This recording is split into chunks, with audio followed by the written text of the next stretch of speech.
Hi, it's Suli again, and I am here to give you today's EDS Awareness Month of May prompt by the Ehlers-Danlos Society, which is how long did it take you to get a diagnosis?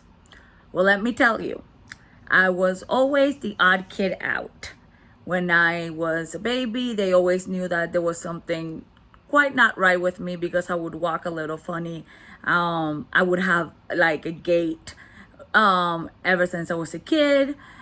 When I was about 4 years old or three to four, they put orthopedic boots on me, and well, they started taking me to the children's hospital in Puerto Rico because I was born in Puerto Rico.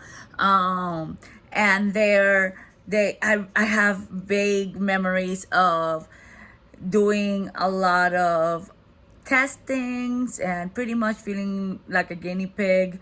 And then when I was about 5 or 6, that I got my first bicycle. My mom ended up throwing it away because my balance was off and I didn't know how to ride a bicycle. I would keep falling, and like they didn't have the patient, or she thought it was too dangerous, so my dad actually got me a power wheel. It was a pink Barbie power wheel that I remember till this day because it was fun. But I never learned how to ride a bicycle, unfortunately, because yes, I've always had problems with falling. I would fall and like scab my knee, and then I would fall again and the scab would fall off, and I have like a lot of scars on my knees from that.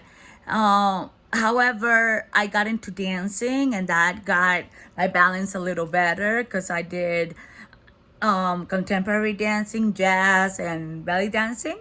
And I loved it a lot, and I did acting, and that helped a bit. So around my preteen years, I was doing better. I wasn't going to doctors as much as when I was little. But then when I was around 15, I had a fall at Walmart, and I tripped over a box looking at toys. I wasn't paying attention to what was on the floor. I was looking at the toys. Yes, I was 15, but I still like toys. I still like toys still this day, okay? I was surrounded by Squishmallows, and my zebra sister's friend because she's just like me. But anyways, uh, I tripped over a box and fell, and then I couldn't bend my knee. And my mom was obviously took me to the hospital, and there was no fracture, and so they couldn't explain why I couldn't bend my knee. But I was like, "Mommy, I'm not lying. Why would I be lying? I can't bend my knee. It hurts."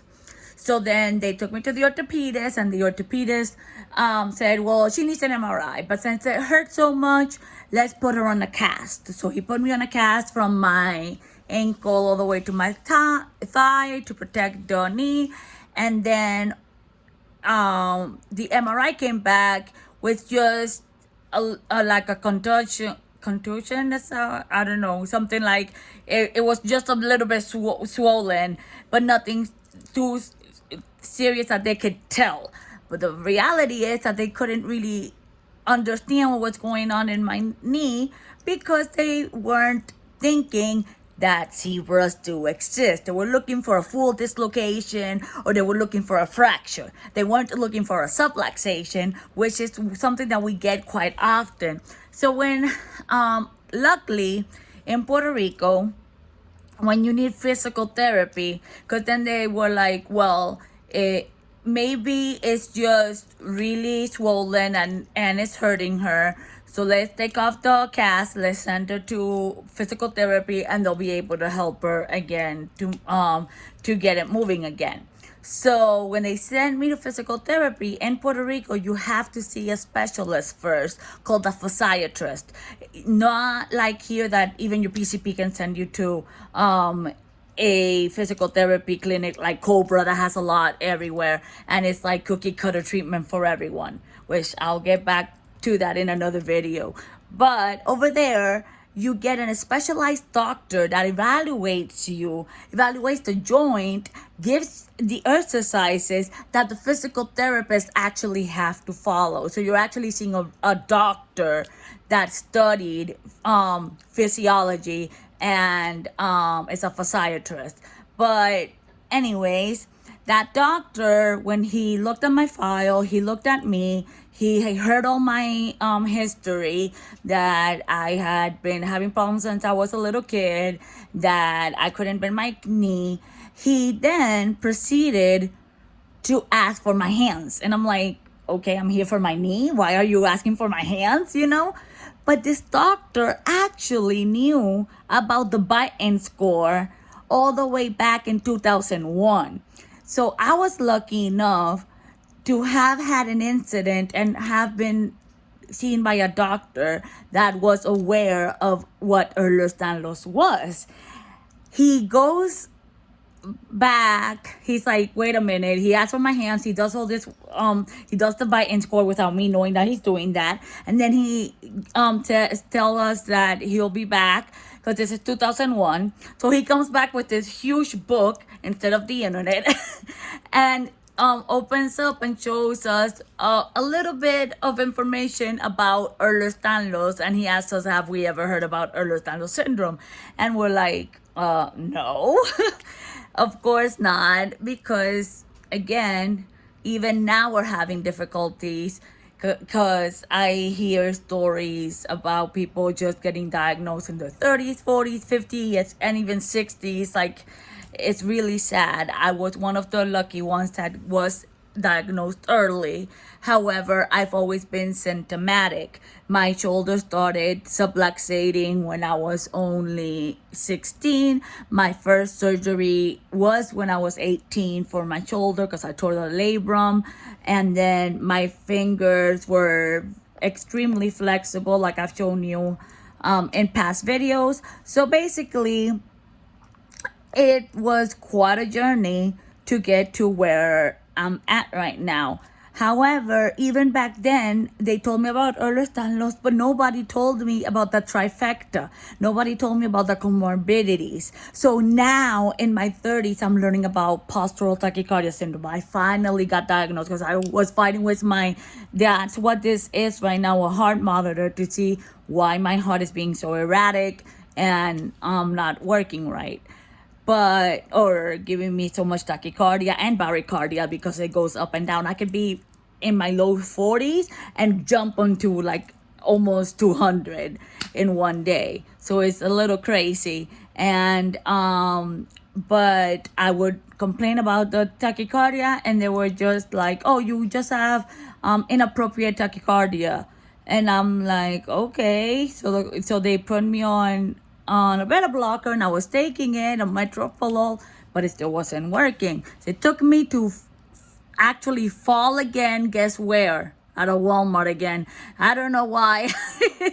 my stories like of diagnosis actually start with me falling at Walmart. Yes, I fall a lot, but yeah.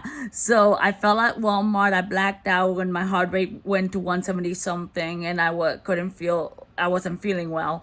And then I ended up at the hospital, and they finally did the tilt-table test, and my cardiologist finally sent me to an electrophysiologist who actually studies more in depth the sinus rhythms of the heart. So now I'm working with that. And then I told my gastroenterologist that I might have MCAS, which right now is mast cell activation syndrome. Sorry, I kind of forgot the name of it. Mast cell activation syndrome, because I've always had these weird allergies to things. But I don't, like, I always suffer from sinuses. I always get rashes in my arms. If you see the little bumps I get right now with the heart monitor, I don't know if you can see, but there's red all around because it actually hurts. I actually have to be taking hydroxyzine, which is an is similar to Benadryl, and it helped with the allergic reactions. But I even had to change the Apple Watch band to resin because the silicone was giving me a rash. So I'm very sensitive to several things.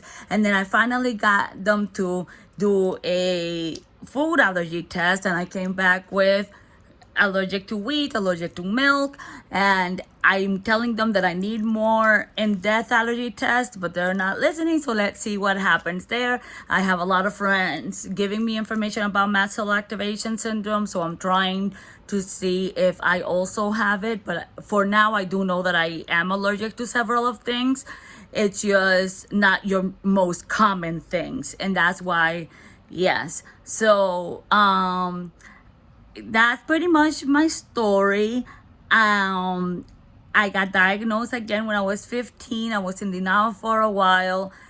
However, after my symptoms got worse, now at 35, I am trying to own being a zebra. That's why I'm doing these videos, to hopefully reach people out there, because don't let people just tell you that you're double jointed, that it's growing pains. If you see your child, or if you see yourself falling all the time, having incidents where like the joints aren't moving right, take them to get checked, because there could be something more. Zebras are out there. We do exist. It's not always the common growing pains or double jointedness.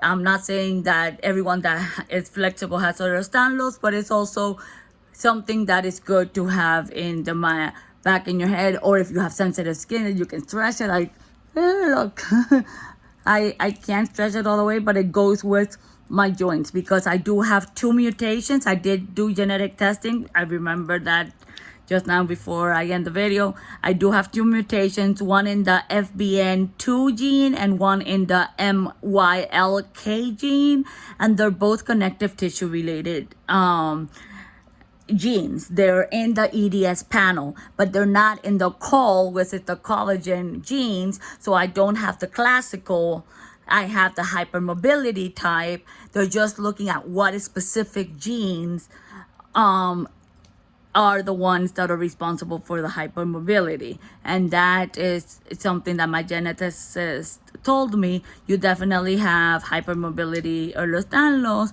because you passed the buy-in score, and it was updated in 2017. That is something that you can do yourself to see if you believe you have it, or if you believe you have mast cells because you're allergic to several other things, or you have sensitive skin, or stomach issues. My first colonoscopy was when I was 15 years old. So I've had digestive issues ever since I was a teenager. And or if you have problems with chronic fatigue that you can't explain, and you're young and you're like tired all the time and your heart races when you stand up, when you lie down,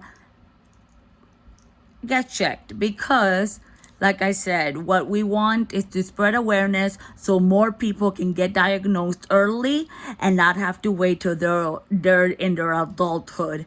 So I hope this video helps you. And this is my cue to say bye because the dogs need to go out. Thank you. Love you all. Stay zebra strong. Bye.